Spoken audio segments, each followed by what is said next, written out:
एवं विशेष करी आज कृषि क्षेत्र में आमे समस्ते काम करुछंती। कृषि क्षेत्र जिते बड़े आमर प्राकृतिक विपर्य कारण बहुत समय क्षति सही थाए से आपण मैंने बहुत म्रियमाण हो पड़ती भांगी पड़ती।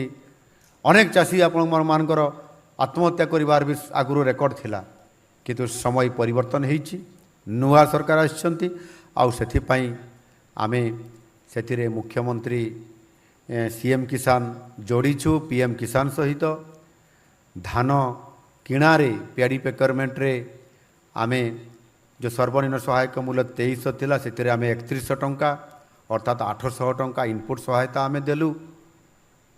अनेक समय जेते बेले अदिनिया वर्षा रे भी शस्य जदि खेतरे पड़ी रहिला आपण बिलरू आनी पारिले नै घर को पाचिला धान जेते बेले नष्ट हो जाउची गजा हो जाउची सेते बेले अनेक क्षति सहउचंती पानी जमी गला परे आगरू ए प्रकारर क्षतिर भरणा करिया पई सरकार को पाखरे कौनसी स्वतंत्रता बा योजना नथिला।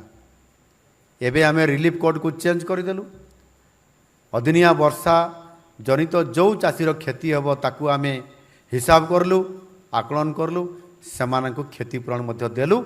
आ चलित वर्ष 16टी जिले रे जो अदिनिया वर्षा होता आम 292 कोटी टंका चाषी को आम तार क्षतिपूरण देलु। ये प्रथम थर करी ओडिशा रे आम सरकार आसिला पर ये कार्यक्रम करा जायछि।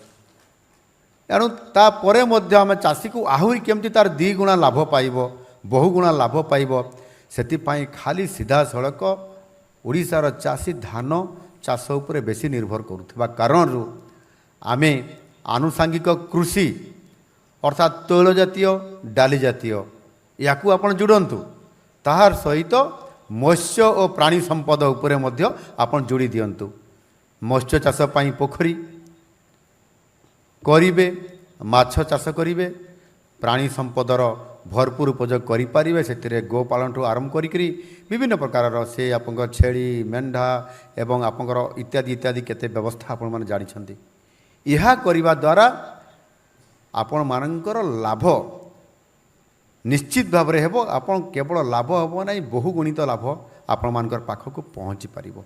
आउ सेथिपाई ये संपूर्ण भाव में ये कृषि विभाग गोटे स्वतंत्रता दिया जायछि। कृषि विभाग उपरे स्वतंत्र बजेट जिते बड़े करा जाउथला आज दिन में आमे ताको फोकस करूछु जे कृषि सहित आनुषांगिक जो विभाग से कृषि अच्छी आपंकर मत्स्य पशु संपद अच्छी आपंकर इरिगेशन अच्छी आपंकर कोऑपरेशन अच्छी ये समस्त विभाग को जोड़िला परे पाखापाखि 38,000 कोटी टंकार बजेट आज चाषी मानकर पई स्वतंत्र भाव में नुआ सरकार आपंकर सरकार एथिरे योजना करिकरी आपण मान को फोकस करूछंती जो थे आपण लाभ ही पाइबे।